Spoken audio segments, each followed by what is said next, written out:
Well, hello and welcome to the Spirit Safe. My name's Rob. Thank you very much indeed for joining me. So last time we had a Scotch whisky, which means this time it's time for a world whisky. And how about a French whisky? It's the Michel Couvreur Overaged blended malt.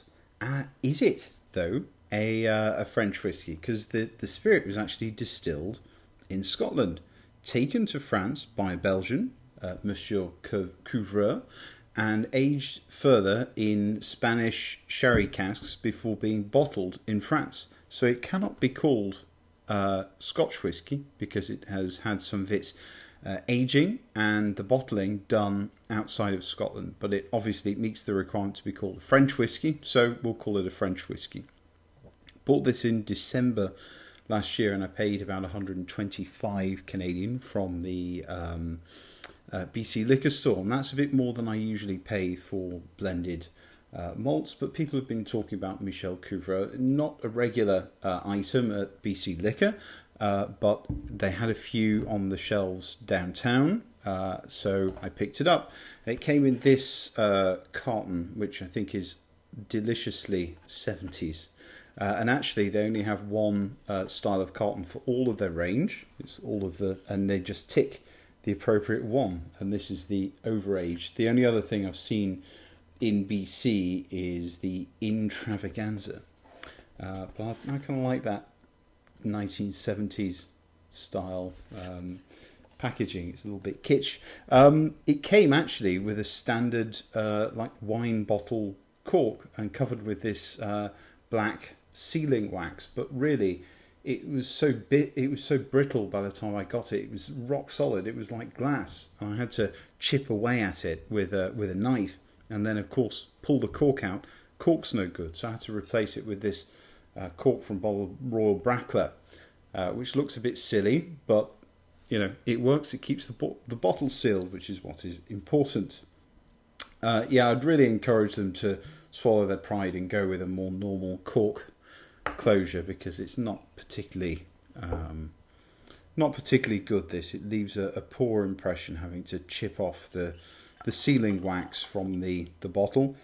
I think the advice is to use a cigarette lighter to warm it up, and then it can be peeled off easier, but still I think it's no good. But it's what's inside the bottle, which counts 700 ml, 43% ABV. It doesn't say anything about chill filtration or artificial colour. Just don't know. We're left to guess.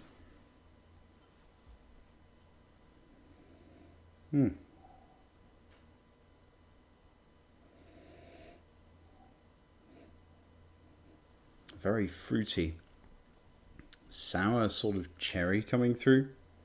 There's definitely some peat, and those sherry casks have been busy at work. Lots of sherry, chocolate, dates, picking up raisins, soaked dark raisins, and the golden kind of raisins as well. A little bit of toasted almond, peanut brittle.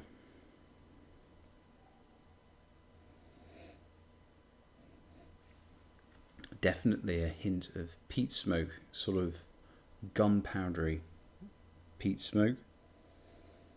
Milky and malty malt extract.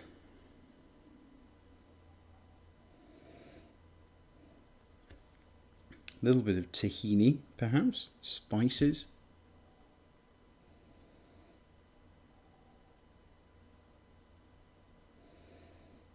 Cayenne pepper. Really, it is the sherry that is doing the work. The cask is sort of doing the work here. You do pick up those malty, milky, and smoky notes as well, gunpowdery notes, which are all very, very pleasant.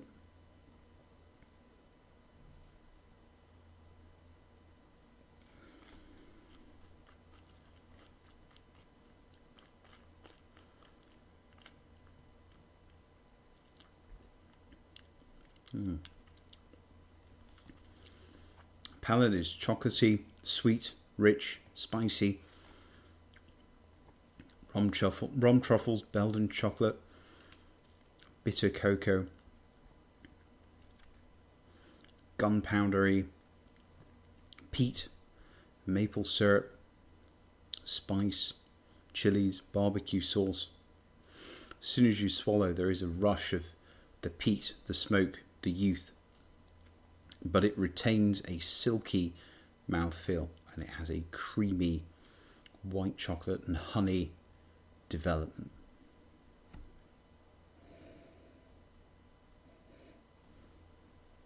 Let's give it a little bit of water.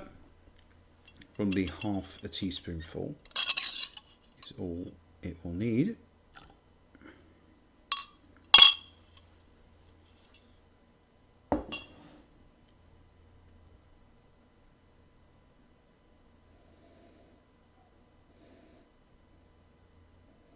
Actually takes on more of a syrupy note. The dates and the sherry is starting to come to the fore a bit more.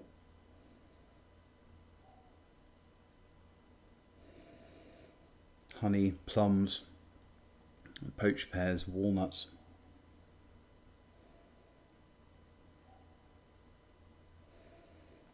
Lapsang Souchong tea, blackcurrant jam,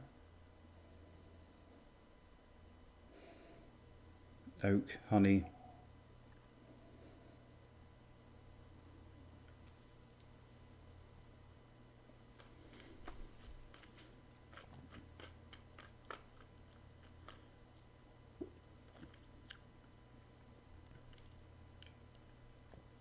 the palate with water, a bit more sappy, a bit more astringent, starting to get a bit more citrus coming through, gunpowdery, sour cherry, much more chocolate and spice, oak spice, a slightly bitter honey, black licorice, brown sugar, and molasses.